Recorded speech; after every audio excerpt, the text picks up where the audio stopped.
উফ, কি গরম, আর পারা যাচ্ছে না। আরে এই সিকিউরিটি গার্ডটা এভাবে রোদে দাঁড়িয়ে আছে কেন? ওর তো খুব কষ্ট হচ্ছে। আমিও তো কিছু বুঝতে পারছি না। ও তো রুমে বসে সবকিছু অপারেট করতে পারে। এভাবে তো শরীর খারাপ হয়ে যাবে। চলো তো একবার গিয়ে দেখি। Gopal, good morning sir. একটা কথা বলো তো, তোমার ডিউটি তো রুমে, তাহলে এই ঠাটা পোড়া রোদে দাঁড়িয়ে আছো কেন? ও স্যার কিছু না, এমনি। আপনারা দুজন ভেতরে যান, নাহলে আপনাদের শরীর খারাপ হয়ে যাবে। কথা ঘুরিও না। আমি তোমার বস, আর আমার সম্পূর্ণ অধিকার আছে জানার যে এইভাবে তুমি রোদে দাঁড়িয়ে আছো কেন। যাও এক্ষুনি ঘরে গিয়ে বসো। স্যার আমি বললাম তো, তারপরে আপনি এক কথা বলে যাচ্ছেন। সরি স্যার, আমি এভাবে বলতে চাইনি, আমাকে ক্ষমা করে দেবেন। আপনারা দুজন কেন রোদের মধ্যে দাঁড়িয়ে আছেন? আর ম্যাডামও তো দাঁড়িয়ে আছেন। এখানে দাঁড়িয়ে থাকলে আপনাদের শরীর খারাপ হয়ে যাবে। আমি ঠিক আছি, বলছি তো, আমার কোনো অসুবিধা নেই, আপনারা যান ভেতরে। আমি এই রোদে দাঁড়িয়ে আছি ঠিক আছে, কিন্তু তুমিও তো এখানে কড়া রোদে দাঁড়িয়ে রয়েছো, তোমার শরীর খারাপ হবে না? আর তোমার স্যার কিছু জিজ্ঞেস করছে আর তুমি কোনো উত্তর দিচ্ছ না কেন? আরে তুমি তোমার শরীরের ব্যাপারে কেন ভাবছো না? তোমার যদি শরীর খারাপ হয়ে যায় এখানে কাজ করবে কি করে? তোমার সংসার চলবে কি করে সেটা তো ভাবো। স্যার আমার কোনো সমস্যা নেই এখানে দাঁড়িয়ে থাকতে। আর আমি যদি এখানে না দাঁড়িয়ে থাকি তাহলে আমি আমার স্যালারিটা পাবো না। আমি স্যালারিটা যদি না পাই তাহলে আমার খুব বড় সমস্যা হয়ে যাবে। স্যালারি পাবে না মানে? শ্রেয়া, ও এসব কি বলছি? গোপাল, আমি এই কোম্পানির বস, আমি সবাইকে স্যালারি দিই, আর তুমি বলছো রোদে না দাঁড়িয়ে থাকলে স্যালারি পাবে না? তুমি কি বলছো আমি কিছুই বুঝতে পারছি না। শোনো, তুমি এক্ষুনি ভেতরে গিয়ে বসো, এটা আমার অর্ডার। স্যার আপনি একটা কথা কেন বুঝতে পারছেন না? আমি রুমের ভেতরে যেতে পারবো না। ইন্দ্র, তুমি বা কেন এই রোদের মধ্যে দাঁড়িয়ে ওর সাথে কথা বলছো? এর থেকে বরং চলো ছাওয়ায় গিয়ে কথা বলি, না হলে তো আমাদেরও শরীর খারাপ করবে। হ্যাঁ তুমি ঠিক বলেছো, চলো। হ্যাঁ, স্যার স্যার এবার বলো, এমন কি হয়েছে যে তুমি ওই রোদে দাঁড়িয়েছিলে আর বলছো মাইনাও পাবে না? স্যার আপনি আমাকে এখানে কেন নিয়ে আসলেন? আমাকে ওখানে দাঁড়িয়ে ডিউটি করতে হবে, না হলে আমি আমার স্যালারি পাবো না। আমার মা খুব অসুস্থ, ওনার চিকিৎসার জন্য আমার অনেকগুলো টাকা লাগবে। আমি যদি আমার স্যালারি না পাই তাহলে আমি অনেক বড় সমস্যায় পড়ে যাব। গোপাল, তখন থেকে কি এক কথা বলে যাচ্ছ? কে তোমার স্যালারি আটকাবে? আর এইভাবে তুমি যদি রোদে দাঁড়িয়ে থাকো তাহলে সবাই কি ভাববে বলো তো? কোম্পানির রেপুটেশন খারাপ হয়ে যাবে। সবাই ভাববে তাদের কোম্পানির বস এইভাবে এমপ্লয়ীদেরকে কষ্ট দিয়ে কাজ করায়। কে তোমাকে এসব বলেছে? স্যার পূজা ম্যাডাম, উনি আমাকে বলেছিলেন আমি যদি ওই রোদের মধ্যে দাঁড়িয়ে ডিউটি না করি তাহলে উনি আমাকে আমার স্যালারি দেবেন না। আর আমি যদি আমার স্যালারিটা না পাই তাহলে আমি আমার মায়ের চিকিৎসাটা কি করে করাবো বলুন? ইন্দ্র, তোমার ম্যানেজারের সাহস কি করে হলো এই কাজটা করার? তুমি ওকে কিছু বলনি? শ্রেয়া, আমি তো এখনই জানতে পারলাম যে পূজা এরকম কাজটা করেছে। তোমার কি মনে হয় আমি জানলে আমি বারণ করতাম না? আচ্ছা গোপাল, তুমি কোনো ভুল করনি তো? না স্যার, আমি কোনো ভুল করিনি। আসলে আমার মায়ের শরীর খারাপ, আর আমার মায়ের চিকিৎসার জন্য আমার অনেকগুলো টাকার প্রয়োজন।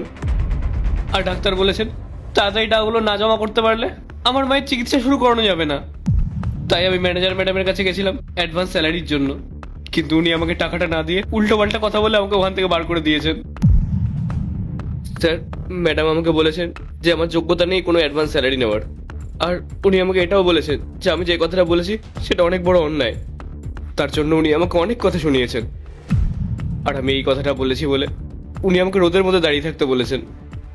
ইন্দ্র, এসব কি? উনি অসহায় হয়ে হেল্প চাইতে গেছে আর তোমার ম্যানেজার এইভাবে ব্যবহার করেছে, আর তুমি সেটা জানোও না? এসব কি হচ্ছে? হ্যাঁ গোপাল, তুমি কি আমাকে চেনো না? তোমার মনে হয় যে আমি তোমার সাথে এরকম করতে পারি? তুমি যদি আমাকে বলতে আমি কি তোমাকে হেল্প করতাম না? তুমি তো আমাকে সবটা জানাতে পারতে। আমি কি করবো বলুন? আপনি তো অফিসে ছিলেন না, আপনাকে ফোন করছিলাম, ফোনেও পাচ্ছিলাম না। তাই জন্য বাধ্য হয়ে আমি ম্যানেজার ম্যাডামের কাছে গেছিলাম টাকা চাইতে, আর উনি আমাকে এই ধরনের কথাবার্তা বললেন। ঠিক আছে, যা হওয়ার তো হয়ে গেছে, তুমি অত টেনশন করো না, সব ঠিক হয়ে যাবে।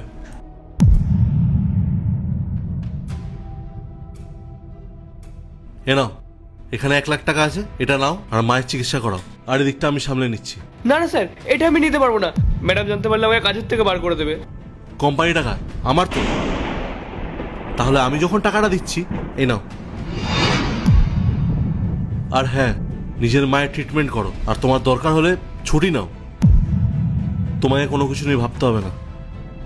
আর শোনো, এরপর থেকে পূজা যদি এরকম কিছু করে তাহলে সোজাসুজি আমাকে এসে জানাবে। ধন্যবাদ স্যার। তাহলে এখন আর লেট করো না, তুমি হসপিটাল যাও। আর কোনো রকম কোনো দরকার হলে আমাকে অবশ্যই জানাবে। ঠিক আছে স্যার, আসছি ম্যাডাম। এবার পূজার একটা ব্যবস্থা করতে হবে।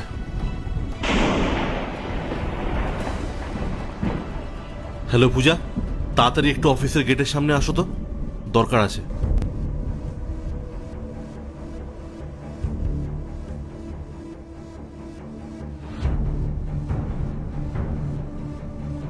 হ্যাঁ স্যার, আপনি আমায় ডেকেছিলেন, বলুন। হ্যাঁ পূজা, কাজ ঠিকঠাক চলছে তো? হ্যাঁ স্যার, সব ঠিকই আছে। বাইরে খুব গরম, তাই না? হ্যাঁ স্যার, বাইরে তো 5 মিনিটও দাঁড়ানো যাচ্ছে না। তাও তো এখানে একটু ঠান্ডা আছে, তাই না? হ্যাঁ স্যার, এখানে রোদ আসে না, তাই জন্য একটু ঠান্ডা আছে। তাহলে এক কাজ করো, তুমি ওই রোদে কি দাঁড়িয়ে পড়ো। এক্সকিউজ মি স্যার, আমি রোদে গিয়ে দাঁড়াবো? আরে কি বলছো কি পূজা, আমি চাই তুমি সারাদিন রোদে কি দাঁড়িয়ে থাকো। স্যার, আপনি মজা করছেন তাই না? না পূজা, আমি একদম সিরিয়াস, এটা আমার অর্ডার। এক্ষুনি যাও, এক্ষুনি কি রোদে গিয়ে দাঁড়িয়ে পড়ো, না হলে আজই তোমার জব থেকে বার করে দেবো।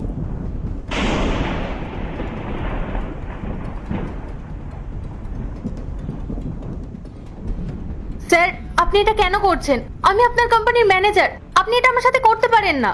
তুমি এটারই যোগ্য পূজা, তুমি যেটা করেছো তার জন্য এই শাস্তিটাই প্রাপ্য। মানে স্যার, আমি তো বুঝতে পারছি না আমি এমন কি করেছি যার জন্য আপনি আমার সাথে এরকম করছেন। আচ্ছা, তুমি কিছু বুঝতে পারছো না? তোমার এতটা কষ্ট হচ্ছে রোদে দাঁড়িয়ে থাকতে? তাহলে তুমি এই কোম্পানির সিকিউরিটি গার্ডকে এই রোদের মধ্যে দাঁড়িয়ে থাকতে কেন বললে? না স্যার, আমি তো এরকম কিছুই করিনি। ইনফ্যাক্ট আমি তো ওর সাথে কথাও বলি না। আমার মনে হয় আপনার কোথাও ভুল হচ্ছে। একদম মিথ্যা কথা বলবে না পূজা, আমি সব জানি। তুমি যদি তোমার ভুলটা স্বীকার না করো, এইভাবে মিথ্যে বলতে থাকো, তাহলে রোজ কাজে এসে তুমি এইভাবেই রোদে দাঁড়িয়ে থাকবে। এবার বলো। না না স্যার, আমি বলছি, হ্যাঁ আমি ওকে বলেছিলাম, কিন্তু সরি স্যার, আমার ভুল হয়ে গেছে। আমি আপনাকে কথা দিচ্ছি, আজকের পর থেকে এরকম ভুল আর কখনো হবে না। একটা কথা কান খুলে শুনে রাখো, আজকের পর থেকে যদি এরকম কাজ তুমি কখনো করেছো, তাহলে তোমাকে এই জব থেকেও বার করে দেবো, আর তুমি কোনোদিনও কোনো জবও পাবে না। একটা কথা সবসময় মাথায় রাখবে, এই কোম্পানির প্রত্যেকটা এমপ্লয়ির কোনো সমস্যা হয় তাহলে কোম্পানি তার সবসময় সাহায্য করবে। তোমার এই কোম্পানির ঊর্ধ্বে গিয়ে কোনো রকম ডিসিশন নেওয়ার কোনো অধিকার নেই। নিজের কাজটা শুধু করো, আর তোমায় কিছু ভাবতে হবে না। আর এটাই তোমার last warning. Sorry sir, I am really sorry. আমি আপনাকে কথা দিচ্ছি, আজকের পর থেকে আমি আর কারোর সাথে খারাপ ব্যবহার করব না, কাউকে আর ছোট করেও কথা বলবো না। প্লিজ স্যার, আমাকে ক্ষমা করে দিন, আমি আর এখানে দাঁড়াতে পারছি না। আর হ্যাঁ, গোপাল যখন কাজে জয়েন করবে তখন তুমি ওর কাছে ক্ষমা চাইবে, বুঝেছ? Okay sir. স্যার, আমি ওখানে যাব? হ্যাঁ, আসো।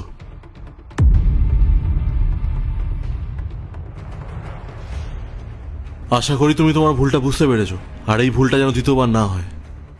হ্যাঁ স্যার, আমি আমার ভুলটা বুঝতে পেরেছি, আর কোনোদিন এরকম হবে না। যাও, গিয়ে এবার নিজের কাজ করো।